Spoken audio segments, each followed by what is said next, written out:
Hello, I'm State Senator John Kavanagh, and welcome to another edition of Kavanagh's Corner, my report to my constituents.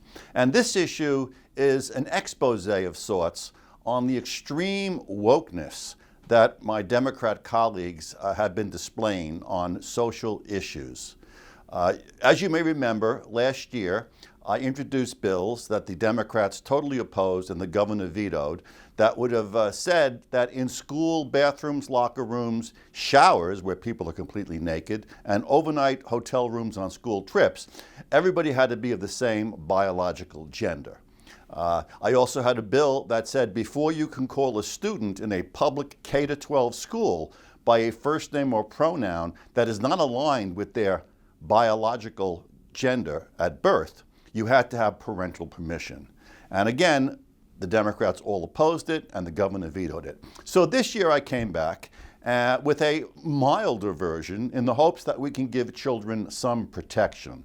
In the area of the pronouns, I had the same stipulation that school employees could not call students by a pronoun or gender not aligned with their biological sex at birth, except this year, instead of saying you can't do it without parental permission, I said, if you do it without permission, you have to at least inform the parents. Now, this is really important because what we're talking about are so-called transgender students. And these students have a psychological malady, a recognized psychiatric disorder by the American Psychiatric Association in their manual of diagnostics called gender dysphoria. And even the supporters of these children with this condition concede that these children have higher rates of depression and even suicide.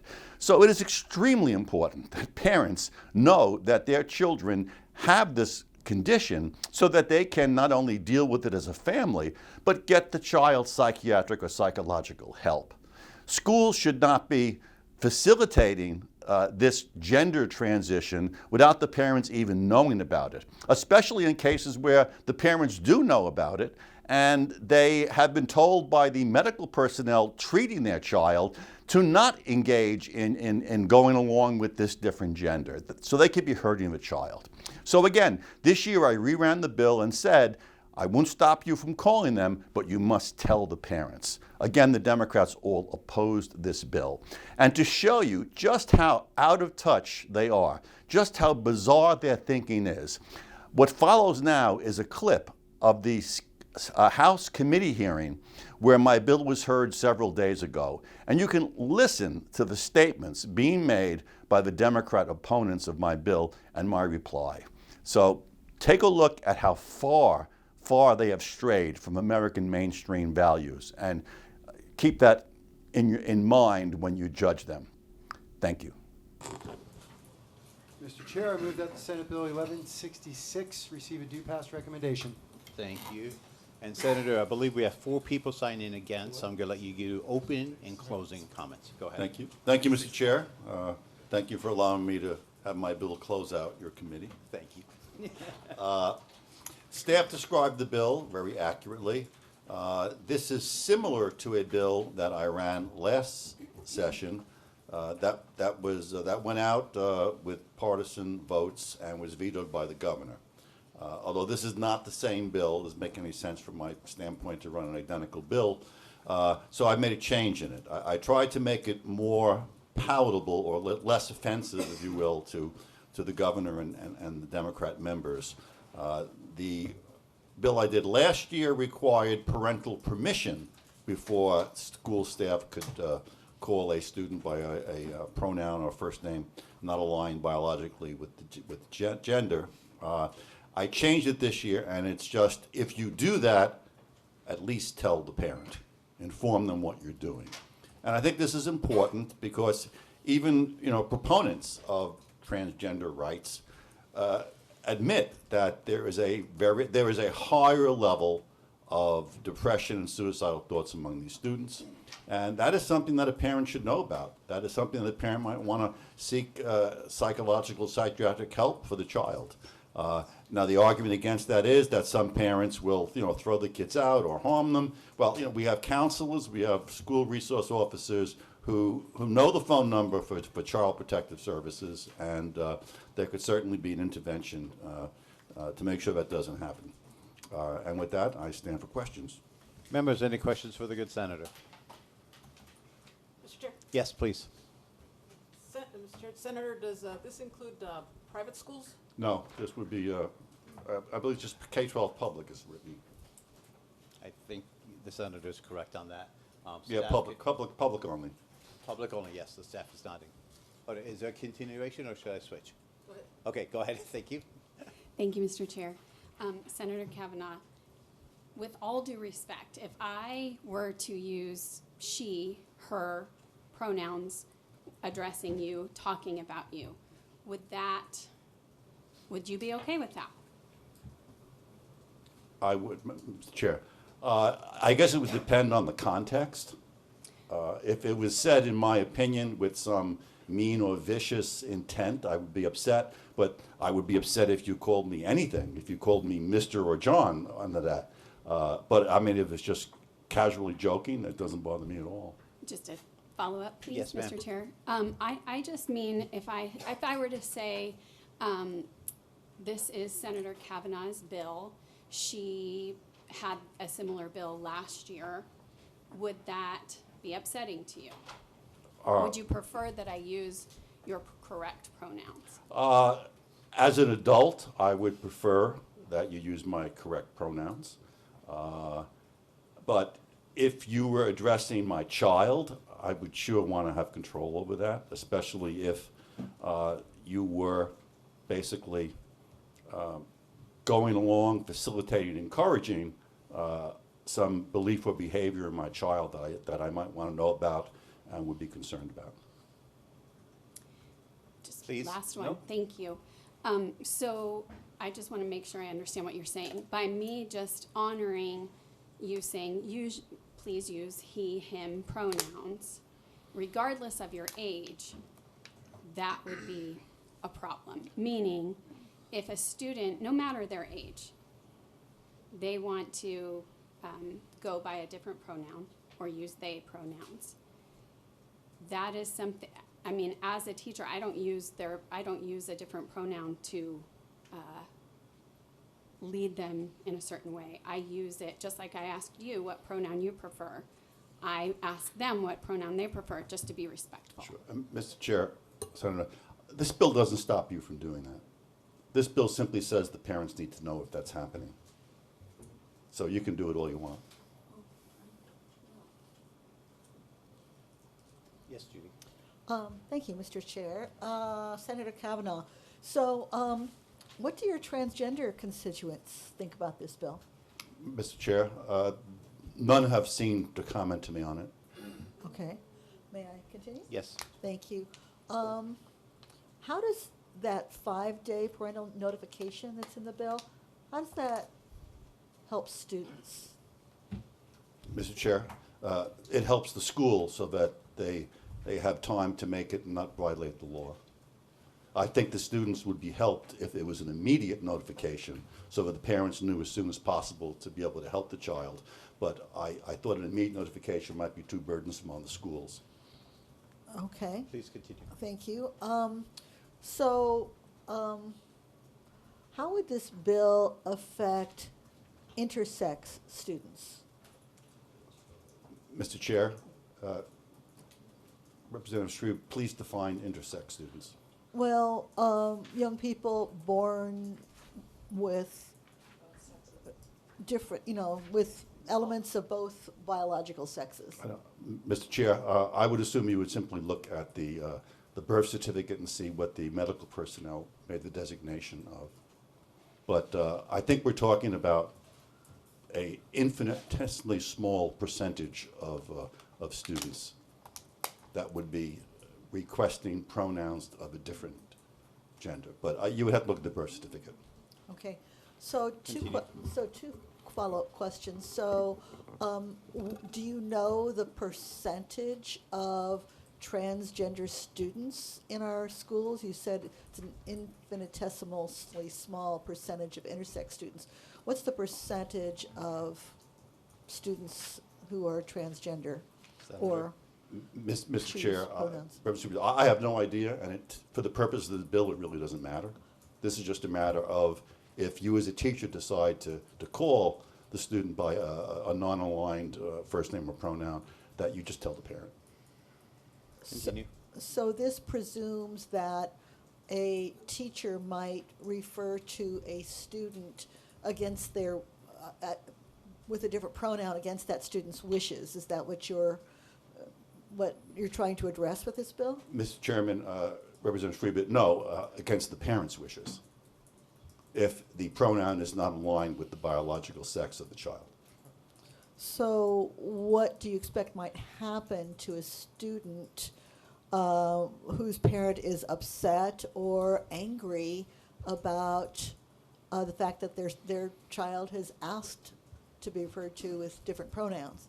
Mr. Chairman, I guess the same thing that would happen if a parent discovered anything that they thought was upsetting or could be troubling or could threaten the mental health of their child.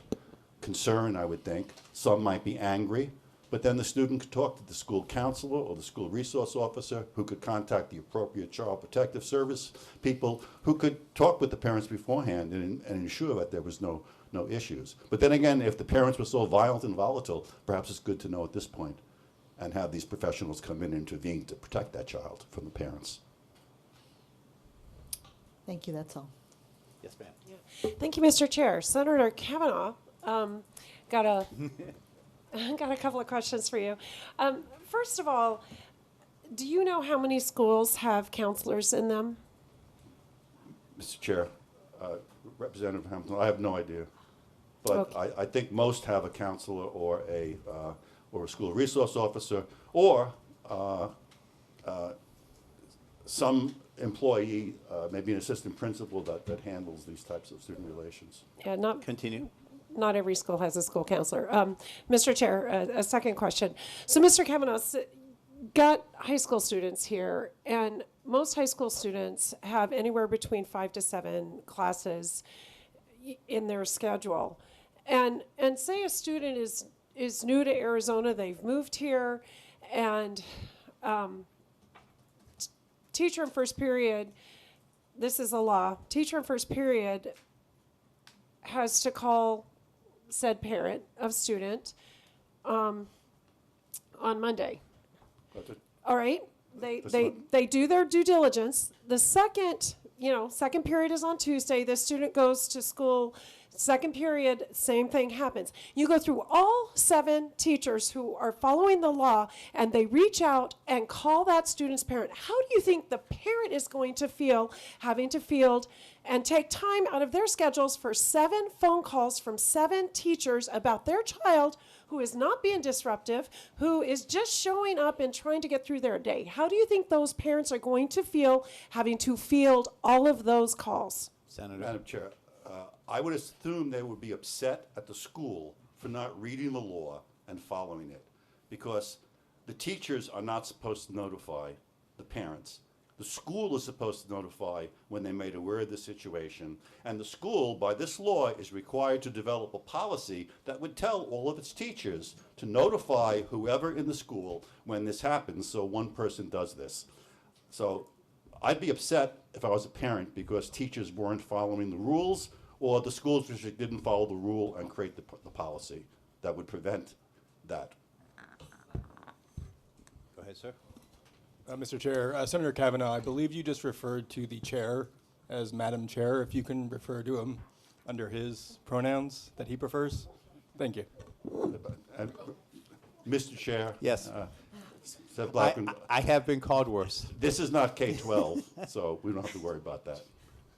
Mr. Chair. Although it is pretty damn close to K-12, I must say. Senator, now. Oh, darn close. Additional questions? Ms. Yeah. Popper. I know how words can offend some people. Mr. Chair, Senator Kavanagh, over here. Okay. I don't see anything in your bill that is inconsistent with what is already in ARS 1602 in the Parents' Bill of Rights. Mr. Chair, Representative Parker, yeah, it is. I agree. It's the right of a parent to know these things because it's a medical situation. Yeah, and just to clarify, just to stress, is that you did state that it was the public school's responsibility to notify the parents, and according to the Bill of Rights and according to statute, they have an obligation to follow that, and they are completely have the liberty to direct the upbringing, education, health care, mental health of their child is a fundamental right. And I don't see anything that contradicts that, so this enhances what we already have. Mr. Chair, Representative Parker, I agree absolutely. We need to start respecting parents and their responsibility to their children. Okay, any additional questions for the senator before we bring our 5 guests up? Mr. Chair? Yes, go ahead. Sorry, No, that's okay. Just That's just why I another asked. question. So the bill also requires parental notification for a nickname that's not commonly associated with the student's name of record. So what do you mean by commonly associated? Mr. Chair, Representative, well, John is Jack, Richard is Rick or Dick. I mean, I think we all are familiar with the common nicknames. Mr. Chair, when I was in school, I was Patty, I was Pat, I was Patricia, I was Peppermint Patty. So, Mr. Chair, those all work, yeah. I think Patty and Pat, so that's all. Peppermint Patty would be one that wasn't commonly used. Maybe that's one that they would have to call my family on. Mr. Chair, I think I might give you a little slack on the peppermint, but that's just me. Any additional questions for the senator? Okay, we have up to 5 people. If you're in the room, we'll call you. If not, we'll move into the next one. We'll limit testimony to 90 seconds. Okay, Erica Kepler. Outstanding. 2 minutes. Welcome to the House Appropriations. Introduce yourself and talk to us about the bill. Chairman Livingston and members of the committee, I'm Erica Kepler. Thank you for allowing me to speak. This bill tries to force schools to outgender dysphoric youth to their parents, all while creating pointless burdens on everyone else. There is no justification for this. If there is a good family relationship, the parents will already know. The parents not knowing is itself a sign that there are issues in that family, and government cannot predict the consequences of this intrusion.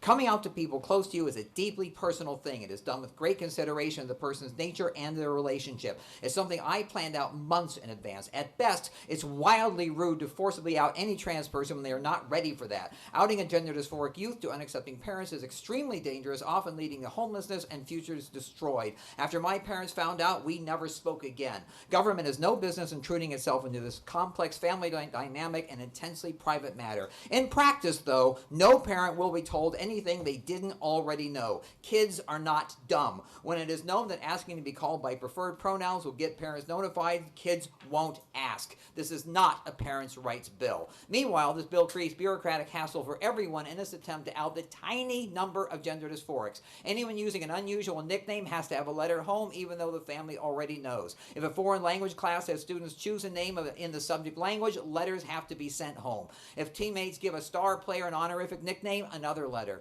Senator Kavanagh just tried to rationalize this bill by saying there is an association between gender dysphoria and suicide. Suicide is not an innate part of the condition, and this bill will only make that situation worse. No one commits suicide because they are gender dysphoric. They do it because family and society won't accept them or allow them to live as their true selves. 30 seconds. The biggest threat to the lives and future of gender dysphoric youth are unaccepting parents. Making schools an even more hostile environments for trans youth only promotes the problem the senator claims it will help. Please vote no on this dangerous and intrusive bill. Nothing good can come of it, and I will accept any questions if you have any. Thank you for your testimony. Members, any questions for our guests? Judy, go ahead. Thank you. I do not have a question for you. I just have a big thank you. Thank you for coming down here. Thank you for your letters that I've received in the I'm past. glad you read them. Thank you for speaking so powerfully on behalf of a very vulnerable population, a very small population. Thank you. Thank you. So, members, we're supposed to ask questions. I'm giving a little leeway here. Members, any additional questions? Yes, sir. Thank you, Mr. Chair. Erica, I want to thank you for your testimony. Can I just ask you about something that you mentioned, which is, without going into specific details, but you said coming out is a deeply personal decision. Yeah. Can you talk about that just for a moment and sort of the psychology and what it took of you to come out to your parents? Go ahead. Chair, Representative Quinones, technically I didn't come out to my parents because my brother came out and told them before I ever had a chance of doing so. After that time, we never spoke again. They cut me out of their estate. I was specifically disincluded from their funerals. They've passed away since then. But you never know how people are going to react to this kind of thing. And when you are planning coming out to people, you think, how will I tell them? Where will I tell them? If you got into transgender community spaces, there's all kinds of people saying, I came out as person. This did not go well. I didn't go well. How do I do this kind of thing? There's no telling what kind of reaction you have. You want to try to come to understand the person. You want to figure out, how do I broach the subject with them? How do I approach it in a way that they can understand? Because we all hope to hang on to the relationships that we have in life. But the reality is, all trans people lose people along the way. That a lot of times it's family, a lot of times it's friends. But pretty much any trans person you know has lost people. Sometimes, if there are plenty of people who have transitioned late in life, their children won't talk to them. There are big people who have transitioned younger in life. Their family and parents won't talk to them. It's a very common thing. And we all hope to broach that coming out event in such a way that we hope that we can retain that relationship. But all too often, tragically, it doesn't happen. Members, any additional questions? Thank you for your testimony. Mr. Vice Chair, who else do we have? Okay, Jacob George. Are you here? Nope, moving on. Carolyn Watson. Are you here? Nope. Okay, Marianne Graffagnino. Are you here? Nope. That's it. There's some if necessaries, but that's not necessary. Okay. Senator, any closing? Oh, No, that's the old bill. 166. Senator, Yes, closing just- comments. very quickly. First of all, I think that the one thing that One We do have one more. It's on, I handwritten. apologize. Sorry about that, Senator Kavanagh. Handwritten note here. They're not on the list, but they filled this out. Paul Bixler? I believe. Okay, Okay. that's it. We try to get everybody, so Senator, now come back up. Thank you, members, for that mistake I made. Senator, it's yours. Thank you, Mr. Chair. First of all, the one thing I think people on both sides of this argument or position recognizes that these children are vulnerable. My position is, if a child was vulnerable and prone possibly to depression or suicide, they need the help and support of their parents, and it should not be hidden from the parents. I also found it interesting that one of the people who testified against the bill said that it was the brother who outed. Well, I'm sure the brother didn't contact a school resource officer or Child Protective Services to make sure the parents didn't harm the child before the information became known. Had it been the school under this bill that informed the parents, they could have taken those safety precautions. And I think it would have been safer for that person. So, in a sense, I think that testimony supports my bill. But I don't want to put words in that person's mouth. Thank you. Great. Thank you, Senator. I appreciate that.